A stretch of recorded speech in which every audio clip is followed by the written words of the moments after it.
পারবে না।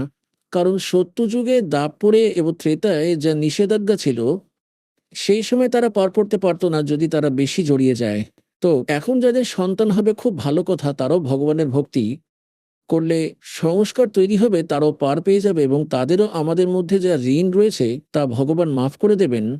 কয়েকদিন আগে যেমন হরিয়ানা সরকার কৃষকদের সব ঋণ মাফ করে দিয়েছিলেন, ঠিক যে যেমন ঋণ নিয়েছিল সেই শ্রমিকেরা, তো তারা মুক্ত হয়ে গেল। আর তারপর ঠিকঠাক চললে সুখে থাকবে। এইভাবেই পরমাত্মাও তার সন্তানদের এই যে আপনাদের একে অপরের যে ঋণ আছে, আজ যেমন কেউ আপনাদের সন্তান হয়ে এসছে, কেউ কারো পিতা হয়ে আসে একেবারে অকর্মা পিতা মদ পান করে ওড়াচ্ছে, আর ছেলে ইনকাম করছে। আর মদ পান করার টাকা না দিলে চিল্লামিল্লি ঝামেলা করে বুড়ো। আর লোকে বলে বাবার সেবা করতে চায় না ছেলে, তাই লজ্জা পড়ে তাকে দিতেই হয় বাধ্য হয়ে। ছেলে পূর্বে জন্মে বাবার কাছে ঋণ নিয়েছিল, সেটাই তাকে পূরণ করতে হচ্ছে। সুখদেব ঋষি বলেছিলেন, জন্ম নিতেই তিনি মায়ের গর্ভ থেকে বাইরে আসতে উঠে চলে যেতে লাগলেন। 12 বছর বয়সী বালকের শরীর হয়ে গিয়েছিল। এখন বেদব্যাস তার পিতা বলতে লাগলেন, পুত্র অন্তত একবার মুক্ত দর্শন দাও। আরে চেহারা দেখিয়ে যা, তোর 12 বছর ধরে আশায় ছিলাম, এত বছর অপেক্ষা করলাম। তো সুখদেব ঋষি বললেন যে, ব্যাসজি, না জানি কতবার আমি তোমার বাবা হয়েছি, আর না জানি তুমি কতবার আমার বাবা হয়েছ। এ তো একেবারে মহা ঝামেলা। আর আমি এই মোহমায়া জড়াবো না। তোমার দিকে তাকালেই আমার নিষ্ঠা জন্মে যাবে পিতারূপের প্রতি। আপ তো গ্রস্ত হ্যাঁ ইস কিচড়। এই বলে সে ওখান থেকে অন্তর্ধান হয়ে আকাশে উড়ে চলে গেল। এত বেশি সিদ্ধি শক্তি ছিল ওনার পূর্বজন্মের সংস্কারের ফলে, ব্যাটারি চার্জ ছিল, কিন্তু তবু পার হতে পারেননি যতক্ষণ না সত্য নাম প্রাপ্ত হবে না।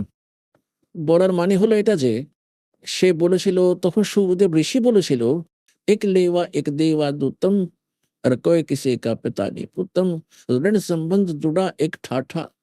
একমাত্র ঋণের ভিত্তিতে, ঋণ সম্পর্কের জন্যই আমরা সংস্কার বশত জড়িত। আমরা এক পরিবারের বলেই ঠাটবাট করতে দেখা যায়। ঋণ সম্বন্ধ জুড়া এক ঠাঠা, अंत में सब बारा बाटा। আজ আজ মা বাবা আছেন, ছেলে মেয়েরা আছেন, কাল বাবার মৃত্যু ঘটলো, তারপর হয়তো নাইজেরিয়াতে জন্ম নিয়ে নিল, তারপর ছেলের মৃত্যু হলো, তারপর ধরুন সে শ্রীলঙ্কায় জন্ম নিল, সবাই বিচ্ছিন্ন হলো, কেউ কোথাও তো কারো কোথাও জন্ম হলো, তাহলে কি করে সাথে থাকা হলো আপনাদের? এক লেওয়া এক দেওয়া দুত্তম, আর কই কিসে কা পিতা নে পুত্তম, ঋণ সম্বন্ধ জুড়া এক ঠাঠা, अंत में सब बारा बाटा। পুণ্যতগণ, তাই বলে আপনারা ভাববেন না যে সন্তানদের ছেড়ে দিই, স্ত্রীকে ছেড়ে দিই, স্বামীকে ছেড়ে দিই, একেবারেই না। যে ঋণ, কারোর থেকে ঋণ নেওয়ার পর যদি লোনের টাকা ফেরত না দেওয়া হয়, তাহলে সে একজন মহা অকর্মা ব্যক্তি। সেই ঋণ তাকে স্বেচ্ছায় পরিশোধ করা উচিত। ছেড়ে পালালে কোনো প্রকার লাভ হয় না। এখন তো পরমাত্মাকে সঙ্গে পেয়ে গেছি। আপনি এমন এক কাজ পেয়েছেন যেখানে আপনার কামাই এত বেশি হয়ে যাবে যে আপনি খুব সহজে ঋণ শোধ করতে পারবেন। তারপর সে সমর্থককেও পেয়ে গেছি, যিনি আমাদের একে অপরের ঋণ মিটিয়ে দেবেন, আপনাকে ঋণ মুক্ত করবেন, আপনাকে মোক্ষ প্রদান করবেন।